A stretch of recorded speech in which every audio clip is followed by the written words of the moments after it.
ہمیں مطالعہ پاکستان میں پڑھایا گیا تھا کہ قائد اعظم کی وفات کے بعد محترمہ فاطمہ جناح نے سیاست سے کنارہ کشی اختیار کر لی، جو کہ مطالعہ پاکستان کی غلط بیانیوں میں سے ایک اور غلط بیانی ہے۔ ہمیں یہ کیوں نہیں بتایا جاتا کہ 1965 کے صدارتی الیکشن میں محترمہ فاطمہ جناح کے مد مقابل ایوب خان الیکشن لڑ رہے تھے۔ میں سندھ کے تمام جاگیردار گھرانے ایوب خان کے ساتھ تھے۔ پیپلز پارٹی جو آج جمہوریت کے گن گاتی ہے، وہ بھی جان لیں کہ بھٹو نے الیکشن میں نہ صرف ایوب خان کا ساتھ دیا تھا بلکہ وہ محترمہ فاطمہ جناح کو ضدی بڑھیا کہہ کر ان کی توہین کرتے تھے۔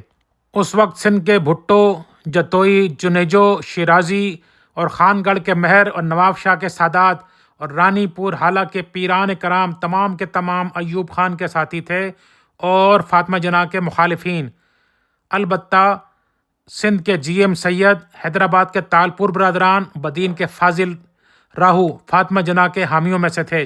مذہبی جماعتوں میں سید مودودی رحمۃ اللہ علیہ کے علاوہ کوئی بھی بڑا نام محترمہ فاطمہ جناح کے ساتھیوں میں نہ تھا۔ سید مودودی کا اس موقع پر کہنا تھا کہ ایوب خان کے اندر کوئی خوبی اس کے علاوہ نہیں کہ وہ ایک مرد ہے، اور محترمہ فاطمہ جناح کے اندر کوئی خامی اس کے علاوہ نہیں کہ وہ ایک خاتون ہیں۔ اور پیر آف دیول نے داتا دربار پر مراقبہ فرمایا اور دعویٰ کیا کہ داتا صاحب نے حکم دیا ہے کہ ایوب خان کو کامیاب کیا جائے، ورنہ خدا پاکستان سے خفا ہو جائے گا۔ محترمہ فاطمہ جناح ہر محاذ پر اکیلی لڑ رہی تھیں۔ پاکستان کے بڑے بڑے علماء، جن میں علماء دیوبند بھی شامل ہیں، انہوں نے بڑے بڑے فتوے محترمہ فاطمہ جناح کے خلاف لگائے۔ تاہم محترمہ کو سب سے زیادہ محبت مشرقی پاکستان سے ملی۔ ان کا انتخابی نشان لالٹین تھا۔ وہ بنگلہ دیش میں چٹاگانگ اور ڈھاکہ کے دوروں کے دوران جہاں جاتی، میل ہاں میل تک عوام لالٹینیں اٹھا کر ان کے استقبال کے لیے کھڑے ہوتے ہیں۔ انہوں نے چند گھنٹوں کا سفر ٹرین کے ذریعے 22 گھنٹوں میں طے کیا، چونکہ ہر اسٹیشن پر عوام کی یہی خواہش تھی کہ محترمہ فاطمہ جناح ان سے خطاب کریں، اور اپنے اس مطالبے کو منوانے کے لیے مشرقی پاکستان کے عوام ٹرین کے آگے لیٹ جاتے تھے۔ صدارتی الیکشن کے دوران فاطمہ جناح پر پاکستان توڑنے کا گھٹیا الزام بھی لگایا گیا۔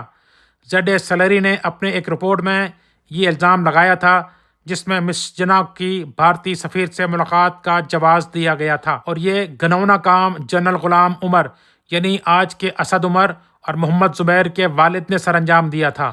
فاطمہ جناح کو مبینہ طور پر تشدد کر کے جس طرح ہلاک کیا گیا، اس کے کئی ثبوت مل چکے تھے، تاہم اس کے باوجود رپورٹ پیش کرنے والے کو پاگل قرار دے کر پاگل خانے بھجوا دیا گیا، اور وہیں اس کا بھی انتقال ہوا۔ دوستو، یہ ہے تاریخ ہمارے ملک کی۔ آئیے عزم کریں کہ آئندہ کسی بھی ڈکٹیٹر کا اور آمر کا ساتھ نہیں دیں گے۔ دوستو، پاکستان میں جمہوریت کی تاریخ کی یہ چھوٹی سی کوشش اگر آپ کو پسند آئے تو لائک کیجئے، فالو کیجئے۔